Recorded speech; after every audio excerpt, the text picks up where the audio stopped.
Jana tulikuwa na somo zuri ambalo lilikuwa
Bwana ni mwema, nayo furaha kwa sababu nimekombolewa na Bwana, na Bwana kanisajili katika jeshi lake, na mimi ni miongoni mwa wanajeshi wa jeshi la Bwana. Na bila shaka hata wewe ni miongoni mwa maaskari wa Mungu. Yawezekana ni kamanda wa kikosi katika jeshi la Bwana. Bwana ametuchagua kwa maaskari katika jeshi lake ili kupitia sisi tukashinde dhidi ya mwovu. Ndio maana anaimba, anasema twendeni askari. Huu wimbo tutauelezea vizuri Jumamosi, ndio maana nimeuacha bila kuelezea. Kaa pamoja nami. Katika siku ya leo tutajifunza somo la kuwa wamishonari katika vikundi na nafasi tulizopewa. Bwana apewe sifa. Kuwa wamishonari katika vitendo, katika vikundi tulivyopewa, na limelenga zaidi katika kuimarisha umoja na kutengeneza mwitikio wa washiriki walio hai. Bwana apewe sifa. Unajua lengo la juma hili ni kushiriki. Ndio maana nasema ushirikiano katika vitendo. Yaani ni kuwafanya vijana, watoto, akina mama na akina baba kushiriki kwa vitendo, kuhakikisha kazi inaisha na tunaenda wapi? Mbinguni. Bwana apewe sifa. Wangapi wanajiandaa na safari ya kwenda mbinguni? Nafurahi sana. Nafurahi kuona ninao wasafiri wenzangu ambao tunatembea nao kwenda mbinguni. Matendo sura ya 2:41 na 42, Biblia inasema nao waliolipokea neno lake wakabatizwa, na siku ile wakaongezeka watu wapata 3,000. Matendo ya 2 sura ya 41 na 40, fungu la 2 41 na 42. wakawa wakidumu katika fundisho la mitume na katika ushirika na katika kumega mkate na katika kusali. Haleluya. Kuna vitu hapa tutaviongelea vipo kama vitatu. Jambo la kwanza ni utume, jambo la pili mafundisho, na jambo la tatu ni ushirika. Haleluya. Utume, mafundisho na ushirika. Fungu la Matendo ya Mitume sura ya 2 linaelezea mianzo ya kanisa la mitume na jinsi ambavyo kanisa lilikuwa kwa kasi. Na inashangaza kuona leo kanisa halikui kwa kasi. Kipindi kile unakumbuka wakati wakiwa katika chumba cha juu, wanafunzi 72 wakiomba na wakamwagiwa na Roho Mtakatifu. Kupitia hawa wanafunzi 72, matokeo yake ni ubatizo wa watu zaidi ya 5,000. Na baada ya hapo utaona Petro anahubiri, kutano likajaa, wakabatizwa watu zaidi ya 3,000, na hakukuwa na maiki wala kinanda. Roho Mtakatifu. Haleluya. Roho na ndio maana jana tukasema Roho Mtakatifu amepangwa kumwagwa leo, na atakapomwagwa vijana wataona maono, na wazee wataota ndoto, na watoto, mabinti na wa kiume na wa kike watatabiri. Bwana apewe sifa. Kwa hiyo hii ni nguvu. Ndio maana Matendo ya Mitume sura ya 1 fungu la 8, Yesu anawaambia wanafunzi, lakini sikilizeni, mtapokea nguvu akiisha kuachilia juu yenu huyo Roho Mtakatifu, na akiisha kuachilia ndipo mtakuwa mashahidi. Bwana apewe sifa. Sifa ya kwanza ya kustahili kuwa shahidi ni kupokea nguvu ya Roho Mtakatifu. Kwa nini? Unaenda kushuhudia, unaenda kueleza jambo uliloliona na kulisikia. Bwana apewe sifa.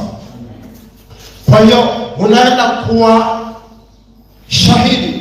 Sasa hawa watu hawa mitume 12, si ndio? Mitume walikuwa ngapi? 12, na wanafunzi wengine walihubiri kanisa kipindi kile likiwa bado ni dogo. Yaani jaribu kuangalia hapa tuko wangapi? 1 2 3 4 5 6. Takriban watu 20 hapa.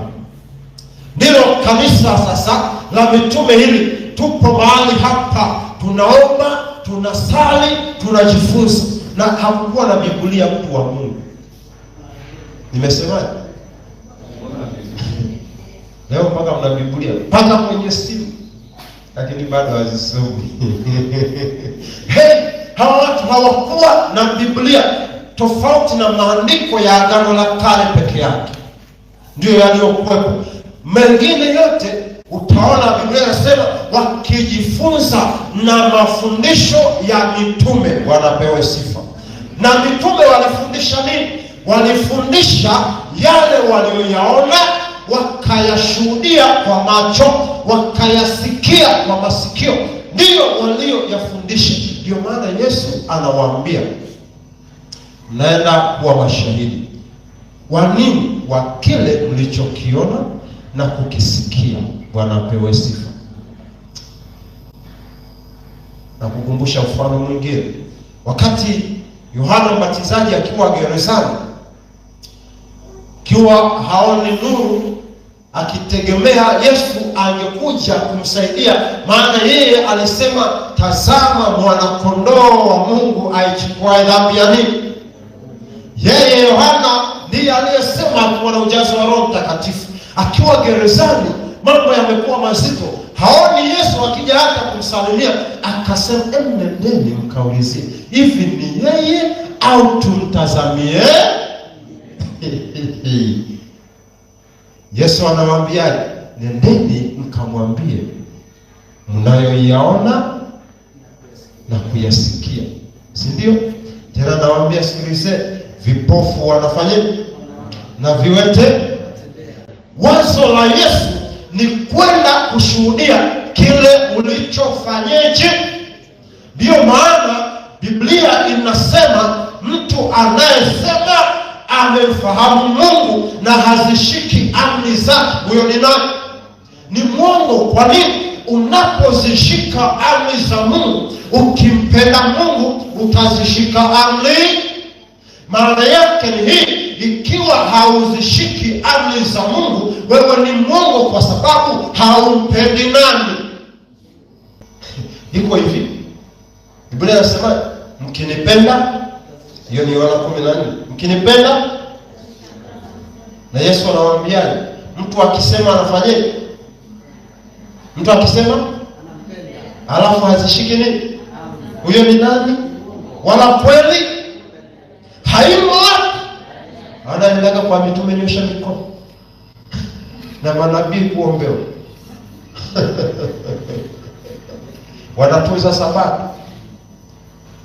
Kwa hiyo maana yake ni hii, ili ushuhudie. Yani Biblia inaelezea hivi, wewe unaenda kuwa shahidi wa kile ulichokiona na kufanya na kukisikia. Wanapewa sifa.